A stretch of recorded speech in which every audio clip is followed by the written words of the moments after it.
So I'm Steve Cope. I'm the president and CEO of Silver Viper Minerals, and we're thrilled again to be back in person, at another Red Cloud conference. I'd like to thank the team for the invite. As always, we've been thrilled. We've been a longtime partner with Red Cloud, and it's great to be back in person and see the team. So exciting news for Silver Viper that we're going to highlight early on in this presentation. We just announced an LOI for an acquisition this week of Canasil Resources. We are thrilled with this announcement. It's something we've been working on for a long time. We've across the history of our group, we've worked with Canasil multiple times. There's always been this, appetite where we've wanted to get some of these other assets from them. We've continued to work with them, and finally the timing was right in this crappy market that we're in, but it created an opportunity where we were able to get a deal done and acquire, a very nice package of 10 projects from Canasil, as well as an NSR that belongs to another, project that you've already heard from, and that would be the Sandra project in Oryx. I will be making some forward-looking statements. There may have been some in that opening chat there. So why invest in Silver Viper? When you're looking to invest in Silver Viper, we've got our flagship project, still going to be our main focus in La Virginia. This has been a great discovery for us. We've come up with a maiden resource on that project.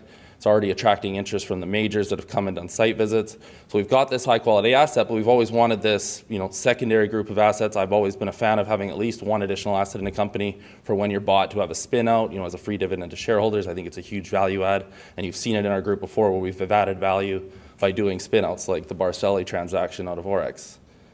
As far as upside, we've now got the upside still at La Virginia, where we think this can become a multi-million-ounce gold, gold equivalent project.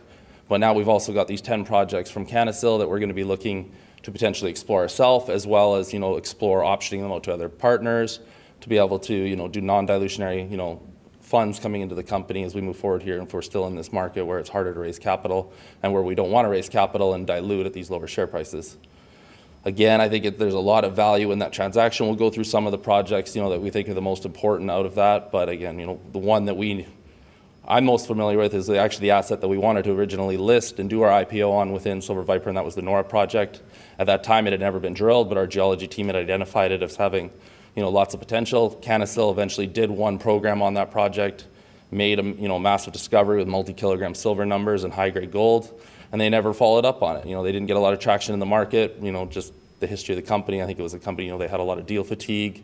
The shareholders have been there a long time. They never were able to really raise the capital to do large work programs. So again, I think it's an opportunity for us that, over the next 12 months, you're going to see a lot of value added above and beyond, that, I guess today the value of the deal will be about $4.5 million.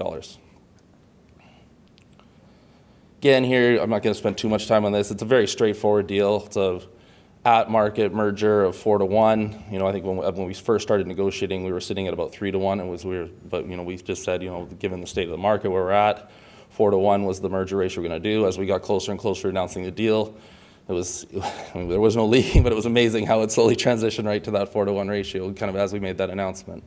Again, they've got the right, if they choose to use it, to elect a board member as part of that. We have to agree on who that board member would be.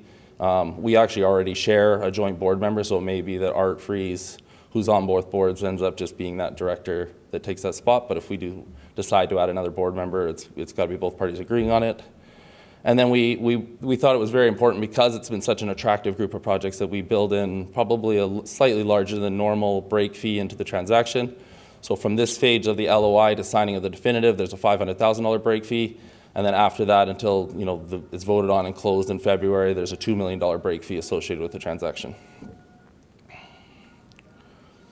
Again, I think this transaction is going to be very beneficial for both sets of shareholders. I mean, I think the Canasil shareholders have been sitting there. They've been looking for these work programs, stuff to be done and value to be added. It now strengthens the position of those projects within us, where we're in a much better position to negotiate as far as optioning those projects or doing different work on some of the various projects.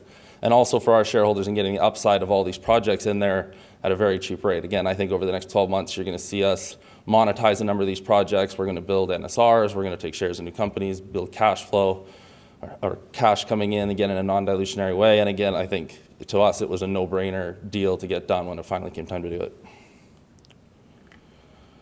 It's about a 30% dilution for us at the moment. So we go, post-transaction, we're going to be at about 137 million shares outstanding. We also have a clause that we have to do a minimum of $1 million placement here before we sign the definitive agreement, so before middle of December. Again, I mean, it's a tough market, but I think given this news and we've been able to show in this bad market that we've been able to raise capital anyways, I don't think that's going to be an issue. Canada still had to raise capital as well, as they had some commitments that they had to pay off on the Canadian assets that are included in it, but they've already closed and finished their raise and done their 2 tranches for their $260,000 that they had to raise in those 2 tranches. Again, I mean, you saw Ben, one of the things with the Belcarra Group is we have a very loyal group of funds that follow our group from deal to deal. In the case of Silver Viper, you know, we had 2 of them participate while it was still a private vehicle, but we now have 20 to 30 funds that own our stock. You know, they've been there a lot of them from the beginning and supporting us, and it's the reputation of the Belcarra Group is why a lot of these funds get involved. It's why the majors get involved with our group, is they respect the level of work that we do. We have a very good reputation in the industry, and we have a world-class team of geologists that, and what these investors really like is we have, you know, a model and we stick to it. And our model is never to take something to production. As a group, we will always, you know, where we know that our expertise is in exploration and discovery, we'll take something as far as a feasibility study, but our exit point for our shareholders is always going to be a sale to one of the major mining companies. And we only get involved with projects that we think have the potential to be of interest to those major mining companies. So for us, that's a 1 million ounce gold equivalent or 100 million ounce silver equivalent. If we see that a project isn't going to meet that thesis, or isn't going to, we will look to either move on and vend it off to a smaller company at that point. But we never want to waste shareholder capital continuing to chase new theories on a project and burn through, you know, capital when we can move on to a bigger, better interest. And those investors have respected us for that. They've seen us do that and move off projects, you know, in the middle of a first phase of drilling. If something doesn't match it, we're moving on to the next better opportunity and preserving that shareholder capital. Again, here's some of the different assets in Mexico within the project. There's also a package of 4 Canadian assets, the Brenda being probably the top Canadian asset. But again, we're not going to be focused on the Canadian assets. We'll look to either option those out, or as the market conditions improve, we may look to spin those out into a new vehicle, again, as a free dividend to shareholders of Silver Viper at the time. You know, here in order, the Nora project, again, like I said, that one's always kind of been on the back of my mind because it was the asset that we originally targeted very aggressively, trying to have it as our listing asset. Again, they did a small program on the project and hit some, you know, pretty spectacular results on a first pass on that project. So again, that's a project that we're highly confident that we could go in and do a program, add a lot of value very quickly through even small drill programs on that. Esperanza would be the most advanced project within their portfolio.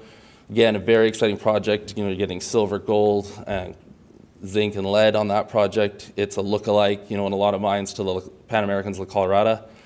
And again, both companies before me have mentioned this particular district in Mexico, and obviously now we're flush with projects through that district as well as this deal goes through. So again, all the way through Durango into the northern part of Zacatecas here, and this is elephant country. I mean, this is where some of the largest mines in Mexico are located and some of the more prolific silver mines. Moving down, Salamander, again, silver, copper, lead, zinc, some very attractive results. Vizcaíno has never been drilled, but again, it's in the right jurisdiction, the right spot. And I know there's already interest on that project from other companies. And then you get Carina and Colibri that, again, are maybe not as much our focus, but still have some very interesting things going on in those projects. And then, as I mentioned, the Sandra 2% NSR that's sitting in the joint venture between Orex and Pan American on that project. Again, that's all very interesting, but our flagship is still La Virginia. I mean, this is our focus. This is where we made our discovery. You know, moving forward, it's still going to be where we spend 80 to 90% of our capital. This project has been special. Our discovery at the El Rubi portion of this project, you know, we've very quickly developed a maiden resource and come up with, you know, a very attractive project that has tons of upside still for the potential to move into that multi-million ounce gold equivalent type deposit. The project's located in eastern Sonora. You take a paved highway from Hermosillo and drive to the local town of Nacori Chico, and from there we're about 30 minutes in on a gravel and dirt road. This particular belt is highly underexplored in the state. I mean, this is the #1 gold producing state in Mexico. Most of the major companies that have a mine have a producing, you know, mine in this state. But where this belt is on the east, you're getting up into the more mountainous terrain. For the most part, this area is inaccessible. There's a large river that runs north-south on the western side of this terrain, and there's virtually no bridges that cross that major river. We happen to have one of the few bridges by that local town of Nacori Chico, so it's very easy for us to get over and get in and explore in this area. But in that particular belt, you've got, you know, 90 kilometers to the north, you have El Tigre, which is a past producing mine. And then 100K to the south, you have Dolores. And this project was originally found by mine finders because they were operating the Dolores mine, and they flew the whole range with helicopters looking for another Dolores and settled on La Virginia being that lookalike. You know, when they had success drilling, they didn't find another Dolores where they were drilling, but what we found at El Rubi is very much a lookalike for what they have at Dolores, and we're seeing that. And one of the things that we're going to be working on as we drill moving forward is testing El Rubi at depth.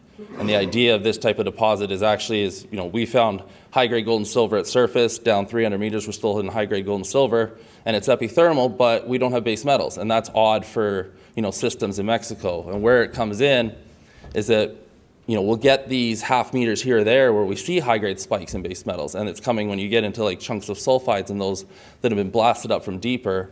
And what we need to go look is go and find the contact below the rhyolite package. And at that contact in these types of systems is often where you get bonanza grades of gold and silver. Quentin Heddig, when Crescat did their investment in us, did a deep dive through our database, and he related it back to Newmont, said, you're onto a high-grade gold, you know, base metal system, gold carbonate base metal system. You look at our results and say, there's no carbonates, there's no base metals, so how are you relating to that? And the idea is that, yes, at surface you get this high grade, but it's going to be that contact below the rhyolites, which will probably be the metasediments, and that's where you're going to get into those carbonates and see bonanza grades. Similar mines around the world, the Kellyan mine, there's mines in Australia, and Dolores is actually one of these. You know, again, it had success at depth as they found one of these contacts. And so that's what we're excited. We did part of after his thesis was doing a geophysics program, and that lit up a very attractive target at depth right underneath El Rubi. But it also lit up a lot of other targets that we previously didn't see that were undercover to the east of where we made our discovery on El Rubi. And the most, prolific one that we're most excited about right now would be the El Molino South target. We're seeing some sampling of grades and lots of breccias at surface there. And then there's geophysics targets showing at a depth that it could be something as well. So that would be proving up this parallel trend 2 kilometers to the east. That's a parallel structure that can run for 100K, similar to our main structure that runs and outcrops with these silicified dikes. Again, I mentioned it there. You can see El Molino down to the bottom right of that map. Again, that will be on our next phase of drilling where our exploratory holes, but we're also going to be focusing a lot around El Rubi and expanding the pit potential to the north, and then also going, like you said, testing it at depth. You can see our maiden resource here, and what I like to point out when we talk about this maiden resource is comparing apples to apples. A lot of investors talk about grade, but when you're talking about grade, you also have to understand the type of mining that you're focused on. And in this state, the average open pit heap leach mine operates at about a half gram gold average grade. So we're sitting here with our maiden resource at 0.8, 0.9, depending on indicator and inferred and what you're looking at as far as the grade, but then we also have a half gram additional gold equivalent in silver, and our metallurgy has showed that we can recover that, so the low grade silver by leaching at a pretty high rate of 76% on a first pass. So again, the silver part will be very important as you move forward and start with this, but this is just a start. This opportunity at El Rubi, and again, why that discovery was so important is, you have the historic area that's much deeper, not very favorable for open pit mining, but at El Rubi, we're sitting on a 2 kilometer by 2 kilometer flat plateau, and it becomes very favorable terrain to start with as open pit heap leach mining, and then potentially going underground on the high grade material in our breccia structure afterwards. Or if we prove up this model of going down to this deeper target and finding that contact and obviously sinking a shaft and going down to that as you move later into the mine life. One of the unique things for our group that wasn't something we typically have dealt with in our decades in Mexico, but at El Rubi we actually, and again speaks to the difference between the historic area and El Rubi, is we actually had a lot of visible gold in the core at El Rubi, and that was taken through a microscope looking down at the core. But it's always nice, obviously, when you see visible gold in the core, you can expect that you're going to have pretty good assays. But that's been something unique for us in Mexico. You can always see kind of silver mineralization, it jumps out at you, but having that component of visible gold, when we did some of the work, it's existing there as electrum in our core. Again, lots of fine print and small. That highlights a lot of the high grades that our breccia structure produces. But it's the combination of that high grade that we get in our breccia structure, which can be anywhere from 2 to 20 meters wide at El Rubi. In the footwall, we then get a 20 to 80 meter wide zone that can run from a gram to gram and a half gold equivalent. And then as we move to the west, we made our discovery in the western zone, which is again a 100+ meter wide zone running in that gram to gram and a half.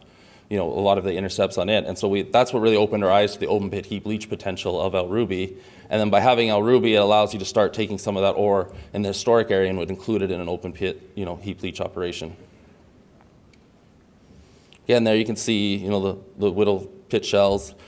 You can see a bit of the block that was just below the pit. If you were mining it, you'd have taken a shovel and scooped it up, but it didn't quite make it into the resource. I know that the grade that ran was pretty impressive, that material that was just out. So as we do a resource update, we're going to make sure a lot of that is included. And then you can see in the historic area a lot of the model that was outside of the pit and you didn't get because it was isolated or just, you know, it wasn't necessarily economic in our independence. But there's a lot of ounces to be added as metals prices move up in the historic area where mine finders and Pan American are focused with their drilling. Again, here, this was the drilling as of the resource. We've filled in everything down to the bottom of that arroyo there now. So again, moving forward in resource, that's about another 300 meters of mineralization that we're going to be adding to the resource. You can see as we were moving north there, you know, but that again, with the geophysics, we've showed that there's a faulting shift, and we're going to be able to continue to expand the pit to the north as we drill further to the east on that portion of the pit. Looks like the fault shifted everything to the east, so we were following the trend. We still hit, you know, bits, but I think we're going to be back in the sweet spot as we adjust that drilling to the northern part of the pit, and could potentially, you know, like I said, it's a 2 kilometer by 2 kilometer plateau, and we've got about 1.5 kilometers left of plateau. When we sample the end of it, we still see mineralization, so there's still lots of potential to grow to the north as well. Again, I mentioned metallurgy here. You can see our first pass of that again. Gold recovery is above 90% across the various grade ranges. And then most importantly in this portion of the leaching, seeing that low-grade silver sample leaching at 76% was very important. That's the first pass. The other thing I would see here, because we have that high-grade breccia structure, is there would be some sort of a secondary circuit that you'd report a lot of that high-grade material to, especially your high-grade silver material, that you'd want to be able to recover more of the mineralization. With that, I can keep it short and sweet and summarize, and if we have any questions, there's a bunch of other slides after here in the appendix that we could go through. But I really want to highlight the opportunity that you have right now with our company with this new acquisition, with the existing asset that we have. Obviously, everyone knows and seen, and everyone in the industry, share prices are low. But I think, again, we've created an opportunity here to add a lot more value to the company. Moving forward, you're going to see probably a new resource within the next 12 months. You're going to see a renewed drill program at La Virginia, and then also, you know, all the work that we can do on these new assets. And with that, I thank you for your time, and we can open it up for questions.